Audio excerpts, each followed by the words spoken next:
Okay. Hi, this is Pastor Josh from First Baptist of Queen. Thank you for joining us as we are reading through God's Word every day. Today, we are going to be starting in Exodus chapter 26, starting in verse 1. Moreover, you shall make the tabernacle with 10 curtains of fine twined linen and blue and purple and scarlet yarns. You shall make them with cherubim skillfully worked into them. The length of each curtain shall be 28 cubits. Now remember, we discussed this in a previous day. The cubit was about the length from an elbow to fingertips, about 1.5-foot-ish, give or take. And the breadth of each curtain 4 cubits. And the curtains shall be the same size. 5 curtains shall be coupled to one another, and the other 5 curtains shall be coupled to one another. And you shall make loops of blue on the edge of the outermost curtain in the first set.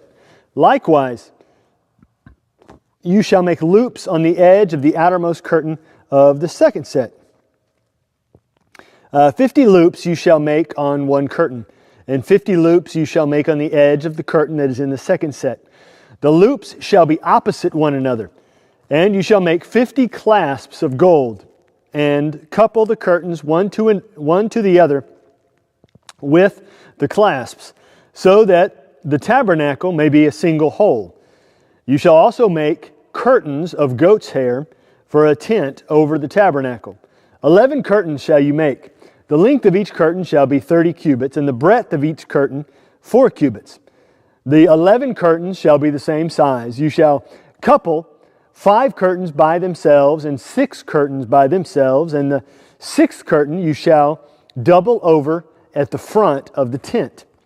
You shall make 50 loops on the edge of the curtain that is the outermost in one set, and 50 loops on the edge of the curtain that is outermost of the second set. Now God is giving the design of the tabernacle that will be the structure that houses the Ark of the Covenant. The Ark of the Covenant is representative of God's presence, so the tabernacle itself is representative of God's presence among the people.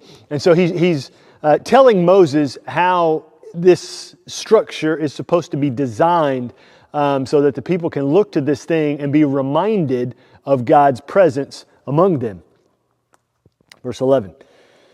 You shall make 50 clasps of bronze and put the clasps into the loops, and couple the tent together that it may be a single whole. And the part that remains of the curtain of the tent and the half curtain that remains shall hang over the back of the tabernacle. And the extra that remains in the length of the curtains, the cubit on the one side and the cubit on the other side shall hang over the sides of the tabernacle on this side and that side to cover it. So covering the whole thing. And you shall make for the tent a covering of tanned ram skins and a covering of goat skins on top. You shall make upright frames for the tabernacle of acacia wood. 10 cubits shall be the length of the frame, and 1.5 cubits the breadth of each frame. There shall be 2 tenons in each frame for fitting together. So shall you do for all the frames of the tabernacle. You shall make the frames for the tabernacle, 20 frames for the south side, and 40 bases of silver. You shall make under the 20 frames, 2 bases under one frame for its 2 tenons, and 2 bases under the next frame for its 2 tenons. And for the second side of the tabernacle, on the north side, 20 frames, and there 40 bases of silver. 2 bases under one frame, and 2 bases under the next frame. And for the rear of the tabernacle, westward, you shall make 6 frames.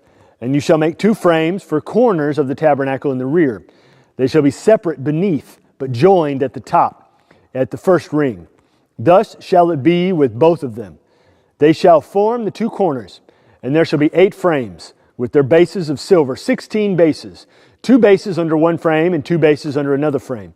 You shall make bars of acacia wood, 5 for the frames of the one side of the tabernacle, and 5 bars for the frames of the other side of the tabernacle, and 5 bars for the frames of the side of the tabernacle at the rear westward.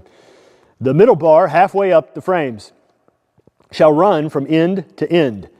You shall overlay the frames with gold, and you shall make their rings of gold for holders for the bars. You shall overlay the bars with gold. Then you shall erect the tabernacle according to the plan for it, that you were shown on the mountain. And you shall make a veil of blue and purple and scarlet yarns and fine twined linen. It shall be made with cherubim skillfully worked into it. So every effort ought to be put into making this structure look amazing. Again, but not because the structure itself is special, but it's the Lord's presence that it represents that is special. Verse 32, and you shall hang it on 4 pillars of acacia, overlaid with gold, with hooks of gold on 4 bases of silver. And you shall hang the veil from the clasps, and bring the ark of the testimony in there within the veil. And the veil shall separate for you the holy place from the most holy. You shall put the mercy seat on the ark of the testimony in the most holy place, and you shall set the table outside the veil, and the lampstand on the south side of the tabernacle opposite the table, and you shall put the table on the north side. You shall make a screen for the entrance of the tent of blue and purple and scarlet yarns and fine twined linen, embroidered with needlework. And you shall make for the screen 5 pillars of acacia, and overlay them with gold. Their hooks shall be of gold, and you shall cast 5 bases of bronze for them.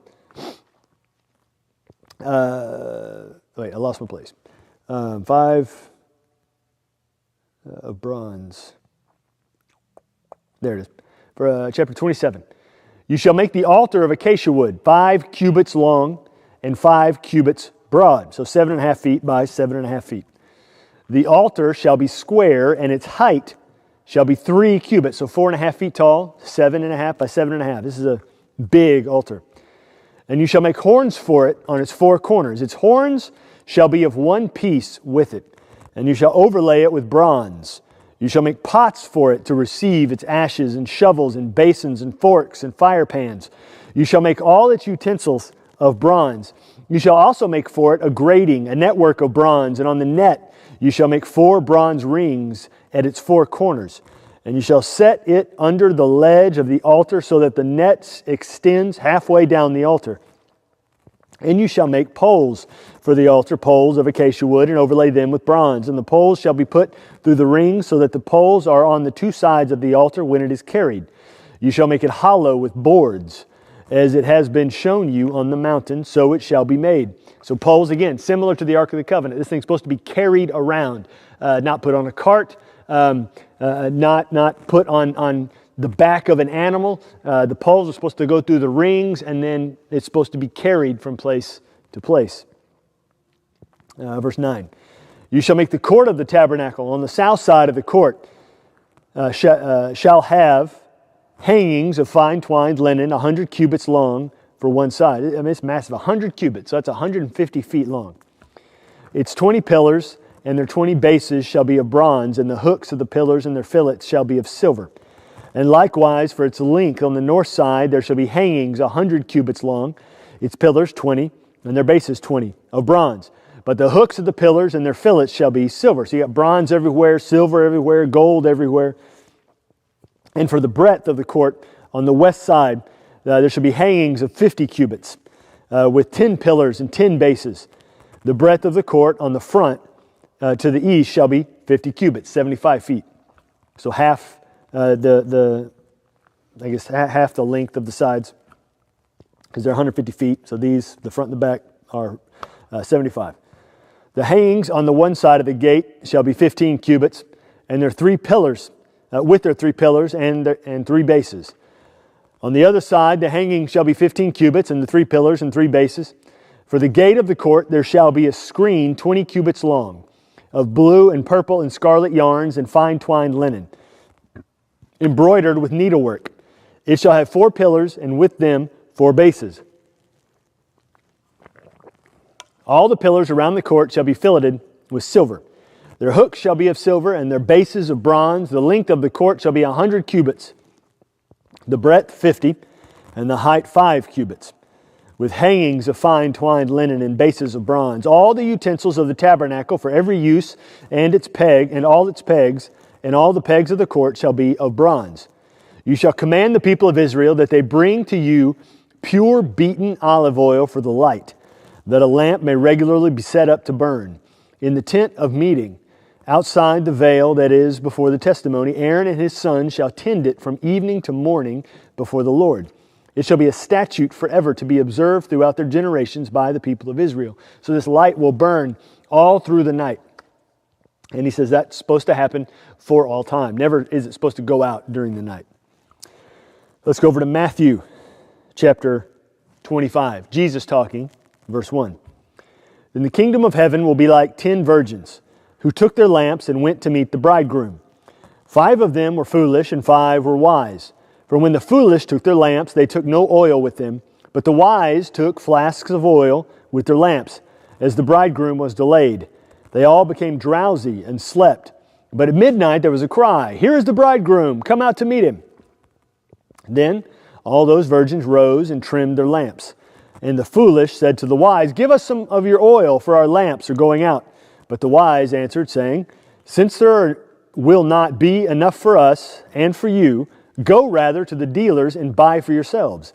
And while they were going to buy, the bridegroom came, and those who were ready went in with him to the marriage feast, and the door was shut. Afterward the virgins came also, saying, "Lord, Lord, open to us." But he answered, "Truly I say to you, I do not know you.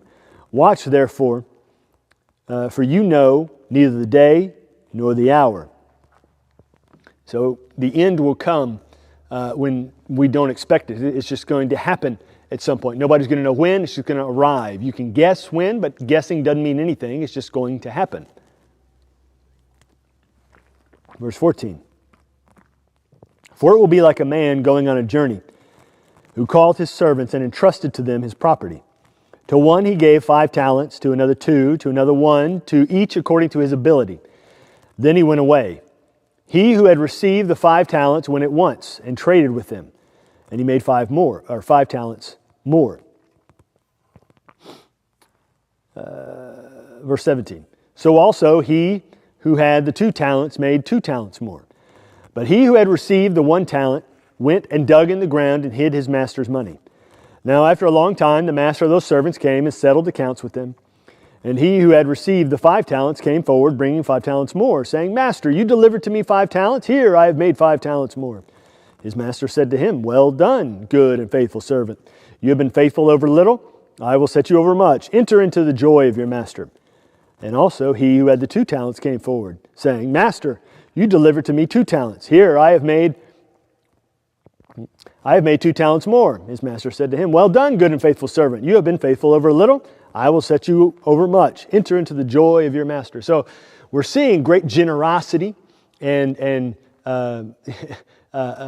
love and compassion from the master. We're seeing pride the master has over his servants, doing a great work, honoring them. So he seems to have phenomenal character. Verse 21.